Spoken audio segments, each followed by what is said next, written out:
जब हम अपने आसपास जो टेक्नोलॉजी देखते हैं उसके पीछे हाथ है वैज्ञानिकों द्वारा किए गए लाखों एक्सपेरिमेंट्स का, जिनमें कुछ एक्सपेरिमेंट्स तो ऐसे भी रहे जिनमें वैज्ञानिकों ने अपना सब कुछ ही खो दिया। जैसे कुछ ने अपनी लैब ही जला ली, कुछ आर्थिक तौर पर कंगाल हो गए और मैडम क्यूरी ने तो अपनी जान तक ही दे दी रेडियो एक्टिव एलिमेंट्स की खोज में। खैर, अगर वैज्ञानिक कोई भी एक्सपेरिमेंट ना करते तो आज हमारे पास कोई भी टेक्नोलॉजी ना होती, हमारे पास कोई भी विज्ञान ना होती। वैज्ञानिक अपने एक्सपेरिमेंट्स इतनी लगन से करते हैं कि उसमें वो अपनी जान तक जोखिम में डाल देते हैं।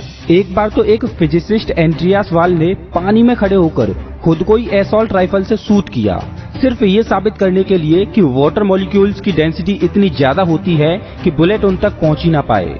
वैसे उनका ये एक्सपेरिमेंट सफल रहा, लेकिन क्या आपको पता है कि इतिहास में कुछ ऐसे भी एक्सपेरिमेंट्स रहे हैं जिन्होंने पूरी दुनिया को ही खतरे में डाल दिया?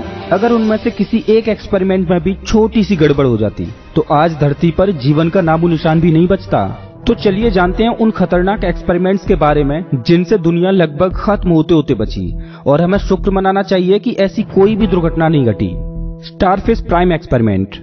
9 जुलाई 1962 को यूएस ने स्पेस में हाई एल्टीट्यूड पर एक न्यूक्लियर टेस्ट किया। आपको बता दें कि आउटर स्पेस में ये सबसे बड़ा न्यूक्लियर टेस्ट था। स्पेस में इस बड़े धमाके से रेडिएशन फैल गया, जिस वजह से पृथ्वी का चक्कर लगा रहे कुछ सैटेलाइट्स खराब हो गए और कुछ सैटेलाइट्स तो खराब होने की कगार पर आ गए। कई वैज्ञानिकों को इस बात का डर था कि अगर गलती से भी ये विस्फोट धरती के ऊपरी एटमॉस्फेयर में हो जाता तो ये बहुत खतरनाक होता। इससे हमारे वायुमंडल में रेडिएशन फैल जाता, जिसकी वजह से पृथ्वी पर जीवन खतरे में आ सकता था। यहाँ तक कि अगर ये विस्फोट वायुमंडल में होता तो पृथ्वी का कवच ओजोन लेयर ही खत्म हो जाती। आपको बता दें कि ओजोन लेयर सूर्य से आने वाली अल्ट्रावायलेट रेज से पृथ्वी पर मौजूद पेड़ पौधों और जीवन की रक्षा करती है। अगर पृथ्वी की ओजोन लेयर खत्म हो जाती तो सूर्य की यूवी रेज पृथ्वी पर सब कुछ जला देती, जिससे पृथ्वी पर जीवन ही खत्म हो जाता।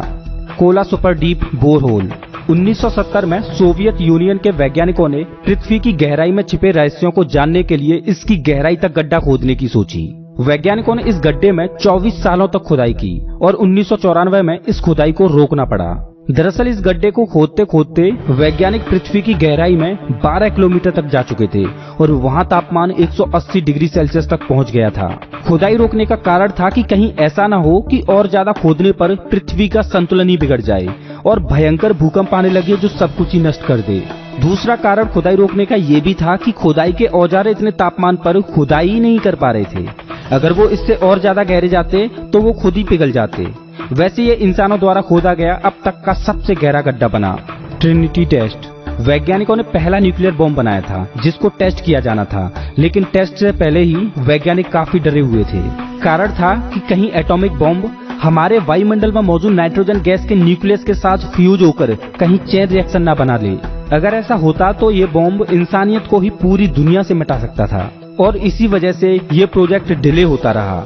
लेकिन फाइनली इस प्रोजेक्ट को ज्यादा डिले न करते हुए 16 जुलाई 1945 की सुबह 5:29 पर इस टेस्ट को किया गया।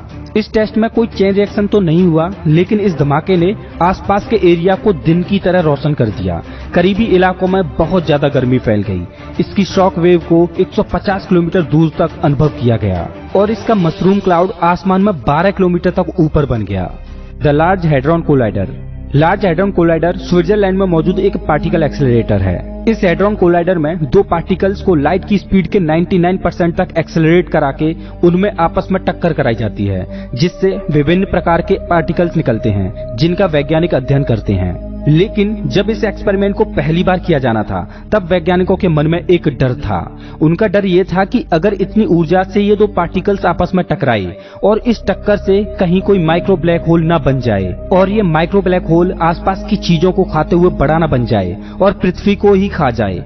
लेकिन थैंक्स टू हॉकिंग्स रेडिएशन, क्योंकि हॉकिंग्स रेडिएशन की वजह से ब्लैक होल्स धीरे धीरे इवेपोरेट होकर खत्म हो जाते हैं। अगर कोई माइक्रो ब्लैक होल बनता भी तो वो हॉकिंग्स रेडिएशन की वजह से तुरंत ही खत्म हो जाता।